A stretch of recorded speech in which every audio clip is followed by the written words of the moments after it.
మిత్రుడు జట్టి కుసుమ్ కుమార్ నేతృత్వంలో కమ్మ global federation కార్యక్రమాన్ని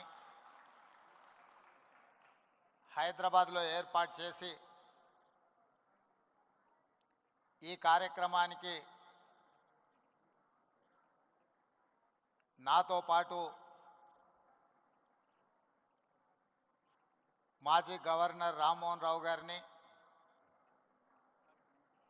అదేవిధంగా మా సహచర మంత్రివర్యులు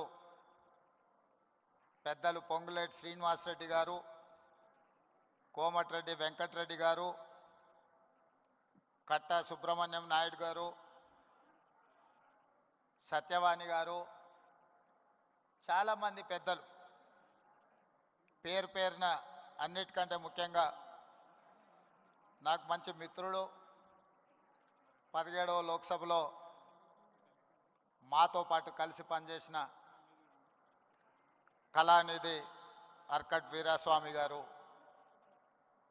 అదేవిధంగా తానా అధ్యక్షుడు నిరంజన్ చౌదరి గారు, మాజీ అధ్యక్షులు, అదేవిధంగా వివిధ రాష్ట్రాలు వివిధ దేశాల నుంచి కమ్మ ప్రతినిధులను, కమ్మ కుటుంబ సభ్యులను అందరినీ కూడా ఆహ్వానించి ఇంత గొప్ప కార్యక్రమాన్ని ఏర్పాటు చేసినందుకు మనస్ఫూర్తిగా నిర్వాహకులకు అభినందనలు తెలియజేస్తున్నాను.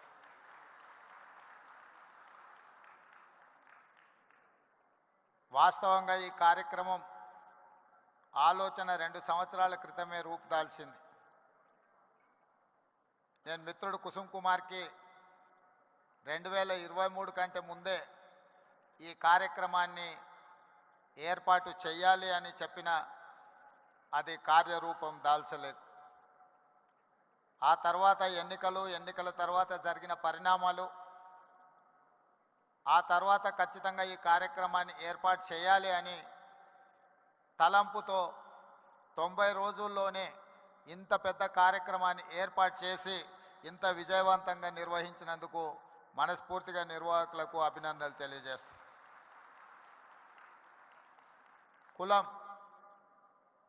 కులం అనేది వృత్తిని బట్టి వచ్చేది.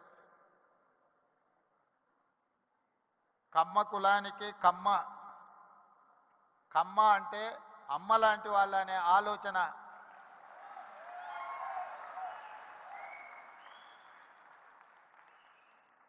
అమ్మ అంటే ఆకలి మీద వచ్చిన ఏ కొడుకునైనా ఎవరినైనా కడుపు చూస్తుంది, ఆకలితో ఉన్నాడేమో ఏమైనా పెడదాము అని.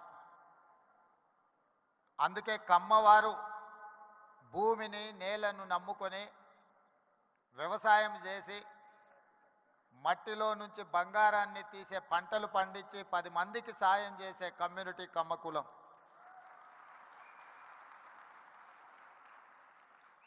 అందుకే ఒక సినిమాలో కొండ మీద అమ్మోరు కొండ కింద కమ్మోరు అని అన్నారు.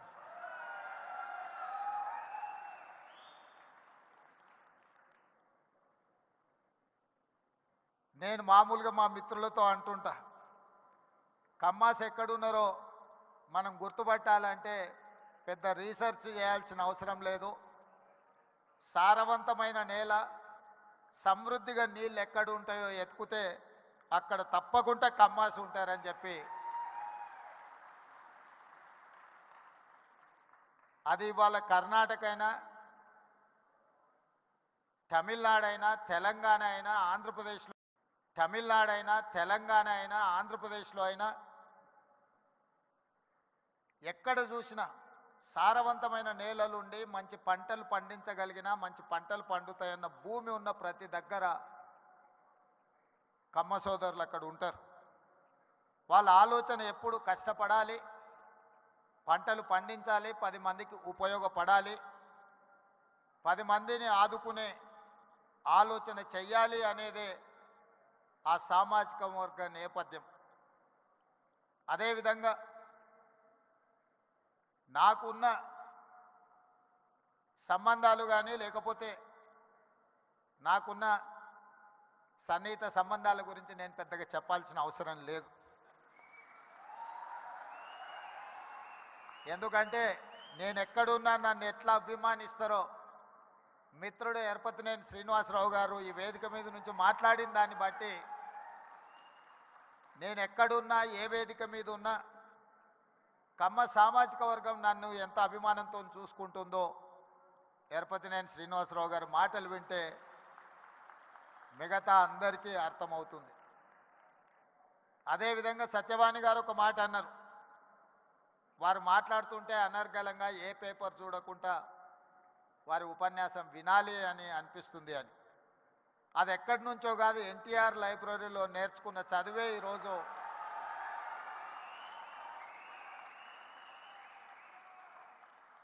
ఎన్టీఆర్ లైబ్రరీలో మేము చదువుకున్న చదువు ఇవాళ జీవితంలో ఉన్నత స్థానాలకు రావడానికి ఉపయోగపడ్డదని నేను గట్టిగా అందరి ముందు చెప్పడానికి ఏమాత్రం జంకను.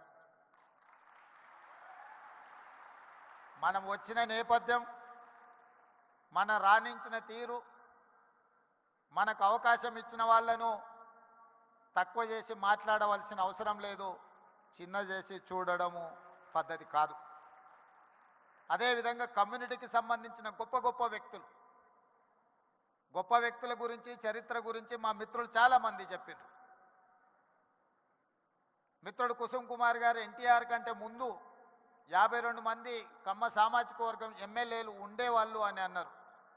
కానీ ఎన్టీఆర్ వచ్చిన తర్వాత ఎన్టీఆర్ ఒక బ్రాండ్ క్రియేట్ చేసింది. NTR is brand for politics, NTR is brand for leadership. వారు ఇచ్చిన అవకాశాలతోని ఆ రాష్ట్రమైనా ఈ రాష్ట్రమైనా ఏ రాజకీయ పార్టీ అయినా ఈరోజు నాయకులు ఉన్నారు అని అంటే ఎన్టీఆర్ గారు ఆనాడు ఇచ్చిన అవకాశాలే. ఇవాళ ఇక్కడ ఆయనను అవమానించేటట్టు మాట్లాడిన వాళ్లకు అవకాశం ఇచ్చింది ఆయన్నే. ఇవాళ ఆయన గౌరవం ఉండాలి, ఆయన పేరును స్మరించుకోవాలని చెప్పేవాళ్ళు కూడా ఆయన ఇచ్చిన నాయకత్వంతో వచ్చినోళ్ళే. అది ఎన్టీఆర్ లోపము, ఎన్టీఆర్ తప్పు కాదు. ఎన్టీఆర్ అందరికీ అవకాశం ఇచ్చిండు. అవకాశం వచ్చిన వాళ్ళు ఒక్కొక్కరు ఒక్కొక్క రకంగా ఉండొచ్చు, అది వాళ్ళ యొక్క విజ్ఞత. అదేవిధంగా ఎన్జి రంగా, అదేవిధంగా వెంకయ్య నాయుడు. ఈనాడు చంద్రబాబు నాయుడు గారి గురించి నేను చెప్పాల్సిన అవసరం లేదు.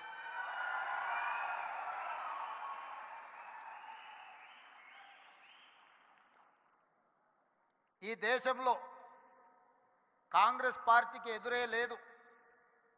బలమైన నాయకురాలుగా శ్రీమతి ఇందిరాగాంధీ గారిని ఎదుర్కొనే వాళ్ళే లేరు.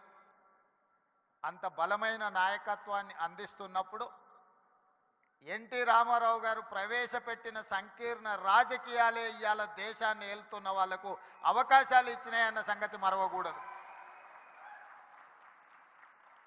రామ్మోహన్ రావు గారికి గుర్తుండి ఉండాలి, ఆనాడు తెలుగుదేశం భారతీయ జనతా పార్టీ పొత్తులో భాగంగా దేశంలో 2 సీట్లు బీజేపీ గెలిస్తే హనుమకొండ నుంచి పివి నరసింహారావు గారిని ఓడించిన బీజేపీ జంగారెడ్డి గారు తెలుగుదేశం మద్దతుతో గెలిచారు. దేశంలో 2 సీట్లు బీజేపీ గెలిచిన రోజు 1 సీటు గుజరాత్లో గెలిస్తే 2వ సీటు తెలంగాణలో తెలుగుదేశం పార్టీ ఎన్టీ రామారావు గారి మద్దతుతో గెలిచింది. నేషనల్ ఫ్రంట్ కావచ్చు, యునైటెడ్ ఫ్రంట్ కావచ్చు, ఎన్డీఏ కావచ్చు, ఎప్పుడెప్పుడు అధికారంలోకి వచ్చినా అప్పుడప్పుడు ఎన్టీఆర్ ఆలోచన సంకీర్ణ రాజకీయాలే ఈరోజు వాళ్ళందరూ కూడా అధికారంలో ఉండడానికి అవకాశం వచ్చింది. అందుకే ఈరోజు మిత్రులారా, మీరు రాణించే విషయంలో వ్యవసాయం నుంచి డాక్టర్లుగా, లాయర్లుగా, ఐటీ నిపుణులుగా, అమరావతి నుంచి సిలికాన్ వ్యాలీ వరకు మీ కృషిని ఎవరు కాదనలేరు. ఇవాళ సత్యనాదెన్ల నుంచి మొదలు పెడితే చాలామంది కొత్తగా వచ్చే పెద్ద మల్టీనేషనల్ కంపెనీలో సీఈఓలుగా మన వాళ్ళు చాలామంది ఉన్నారు. సరే, అమెరికాలో ఇక్కడ బహిరంగ సభ పెట్టిన దానికంటే పెద్ద ఎత్తున మా తానా సోదరులు సభలు పెడుతుంటారు ప్రతి 2 సంవత్సరాలకు. తప్పకుండా ఇప్పటివరకు ఎప్పుడూ నేను వెళ్తూనే కలుస్తూనే వస్తున్నా. అయితే ఈ సమావేశం కమ్మ గ్లోబల్ ఫెడరేషన్ ఒక మంచి సాంప్రదాయాలకు సమాజానికి ఉపయోగపడే విధంగా ఈ హైదరాబాదు నగరాన్ని విశ్వనగరంగా మార్చడానికి అవసరమైన ప్రణాళికలలో మీరు భాగస్వాములు కావాలి. తెలంగాణ రాష్ట్ర ప్రభుత్వం మిమ్మల్ని ఆహ్వానిస్తుంది. మీలో ఉన్న నిపుణులను, మీలో ఉన్న నైపుణ్యాన్ని అన్ని రకాలుగా ప్రోత్సహించడానికి తెలంగాణ రాష్ట్ర ప్రభుత్వం సంసిద్ధంగా ఉంది. ఎలాంటి భేషజాలు అక్కర్లేదు.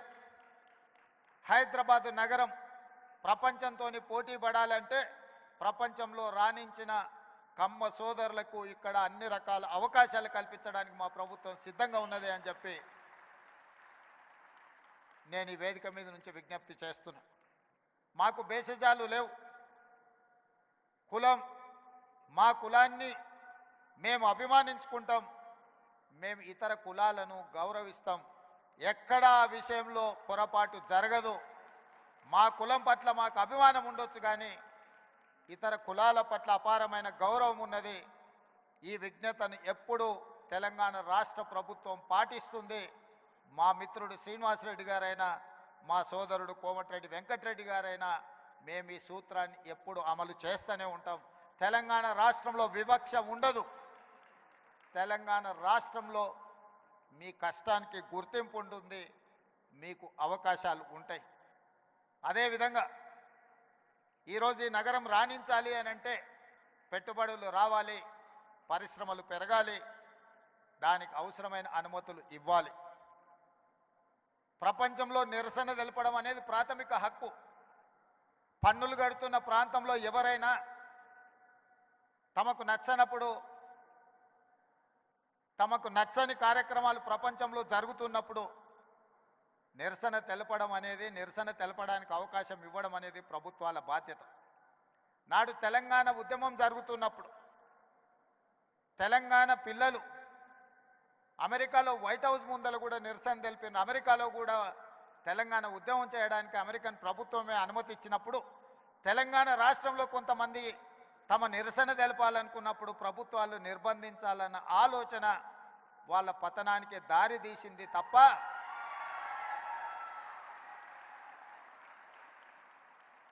నిరసన అనేది one of the format of democracy. ప్రజాస్వామ్యంలో అది కూడా ఒక పద్ధతి. ఆ పద్ధతిని మేము నియంత్రిస్తాం, నిర్బంధిస్తాము అని అంటే దాని ఫలితాలు ఎట్లుంటాయో డిసెంబర్ 3, 2023 నాడు చూసేది.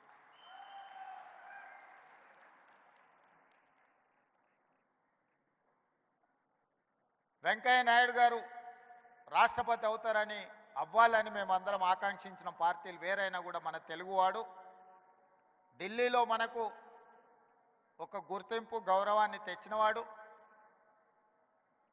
జైపాల్ రెడ్డి గారు, వెంకయ్య నాయుడు గారు జంట కౌలు లాంటోళ్ళు. వసంత నాగేశ్వరరావు గారు ఉన్నారు, వారికి జైపాల్ రెడ్డి గారి కుటుంబంతో ఉన్న సంబంధాలు, అనుబంధం నేను ప్రత్యేకంగా చెప్పాల్సిన పని లేదు. ఇప్పుడు ఢిల్లీలో నాయకత్వ లోపం కనిపిస్తున్నది.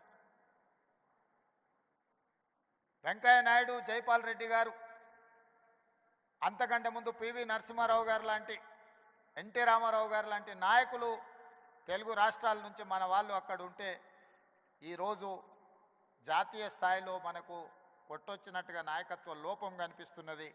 మనందరం ఆలోచన చేయాల్సిన సందర్భం వచ్చింది. కులానికి, ప్రాంతానికి అతీతంగా మన తెలుగువారి యొక్క నాయకత్వం, తెలుగువారి యొక్క అభివృద్ధి కోసం పనిచేసే బలమైన నాయకత్వాన్ని ఢిల్లీలో మళ్ళీ రాణించాలి. అలా రాణించే నాయకులు ఎవరున్నా ప్రోత్సహించాలన్న ఆలోచన ఈ వేదిక మీద నుంచి మనందరం కూడా నిర్ణయం తీసుకోవాల్సిన అవసరం ఉన్నది. మా ప్రభుత్వం వైపు నుంచి ఎలాంటి సహకారం కావాలన్నా, ఇలాంటి కార్యక్రమాలకు కానీ భవిష్యత్తులో మీరు తీసుకోబోయే నిర్ణయాలకు సంపూర్ణమైన మద్దతు ప్రకటిస్తూనే, కమ్మ సంఘానికి 5 ఎకరాల భూమి ఇచ్చినట్టే ఇచ్చారు, దానికి లిటిగేషన్స్ 100 పెట్టినట్టే పెట్టినట్టు నా దృష్టిలో ఉంది. మా మిత్రుడు గాంధీ గారికి నేను సూచన చేస్తున్నా, ఆ 5 ఎకరాలకు సంబంధించి మా ప్రభుత్వం అన్ని సమస్యల్ని పరిష్కరించి ఒక అద్భుతమైన కమ్మ సంఘాన్ని కట్టుకోవడానికి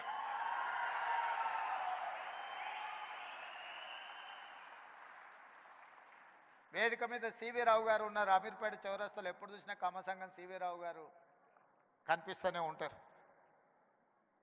అందుకే నేను మా మిత్రులందరికీ ప్రభుత్వం ఇచ్చిన 5 ఎకరాలకు సంబంధించిన సమస్యను పరిష్కరించి ఒక అద్భుతమైన కమ్మ సంఘాన్ని కట్టి తద్వారా లక్షలాది మంది పేదలు నిరుపేదలు ఎవరైతే కమ్మ సోదరులు ఉన్నారో గ్రామీణ ప్రాంతాలలో విద్యకు దూరంగా ఆర్థిక అభివృద్ధికి దూరంగా ఉన్నారో వాళ్ళందరినీ ఆదుకోవడానికి, అదేవిధంగా ఈ సమాజంలో అట్టడుగు వర్గాలైన దళితులు, గిరిజనులు, మైనారిటీలను ఆదుకోవడానికి మీరందరూ ముందుకు రావాలి. ఆ సంఘం భూ సమస్యను పరిష్కరించడమే కాకుండా నిర్మాణానికి అవసరమైన సహకారాన్ని మా రాష్ట్ర ప్రభుత్వం అందిస్తుంది అని చెప్పి ఈ కేజీఎఫ్ వేదిక మీద నుంచి మీకు అందరికీ నేను మాట ఇస్తున్నా. దీనికి సంబంధించిన భవిష్యత్ కార్యాచరణ కుసుమ్ కుమార్ గారు, గోపి మన గాంధీ గారు వీళ్ళందరూ కలిసి ముందుకు వస్తే ఈ సమస్యల్ని రాష్ట్ర ప్రభుత్వం భూమికి సంబంధించిందంటే రెవెన్యూ మంత్రి గారిని కూడా అందుకే ఎంబడే తెచ్చిన వారే పరిష్కరిస్తారు. రెవెన్యూ మంత్రి గారు ఇతర సమస్యలు ఏమన్నా ఉంటే మున్సిపల్ అనుమతులకు సంబంధించింది ఉంటే ఆ శాఖ నా దగ్గరనే ఉంది. నిర్మాణానికి నిధులు కావాలంటే R&B శాఖ వెంకటరెడ్డి గారు ఇక్కడనే ఉన్నారు. కాబట్టి ఏ సమస్య అయినా అక్రాస్ ద టేబుల్ మీకు పరిష్కరించే బాధ్యత మాది. ఈ కార్యక్రమం బాగా జరగాలి, భవిష్యత్తులో ఇంకా పెద్దగా ఎదగాలి, 10 మందికి ఉపయోగపడాలి. ఏ విధంగా అయితే మీ పెద్దలు, మీ తాతలు, ముత్తాతలు 10 మందికి పట్టెడు అన్నం పెట్టినరో, భూమిని నమ్ముకొని ఉన్నారో, ఆ భూమిని, సొంత ఊరును మరవకండి. 10 మందికి సాయం చేసే ఆలోచన, 10 మందికి ఉపయోగపడాలన్న మీ డిఎన్ఏలో ఉన్న సహజ లక్షణాన్ని కోల్పోవద్దని చెప్పి మా మిత్రులందరికీ సూచన చేస్తున్నా. మీరు ఎంతెంత ఎదిగినా 10 మందికి సహాయం పడ్డప్పుడే మీరు ఈ సామాజిక వర్గానికి న్యాయం చేసిన వాళ్ళు అవుతారు. సహాయం చేయకుండా మీరు దూరంగా ఉంటే మీరు సమాజానికి దూరం కాదు, సమాజానికి మీరు దూరమైనట్టుగా ఉంటుంది. మీ సహజ లక్షణమైన 10 మందికి సహాయం చేసే ఆలోచనను ఇంకా పెంచుకోవాలి అని చెప్పి తెలియజేస్తూ మనస్ఫూర్తిగా మరొకసారి అభినందనలు తెలియజేస్తూ సెలవు తీసుకుంటున్న మిత్రులారా. Thank you so much Revanth Reddy గారు ఫర్ యువర్ వాల్యుబుల్ స్పీచ్. ఇంత బిజీ స్కెడ్యూల్లో కూడా ఇక్కడికి వచ్చి కేజీఎఫ్తో పాల్గొన్నందుకు కేజీఎఫ్ తరఫున ధన్యవాదాలు తెలుపుతున్నాం sir. Thank you so much. ఒక్కసారి మీ కర్తాలు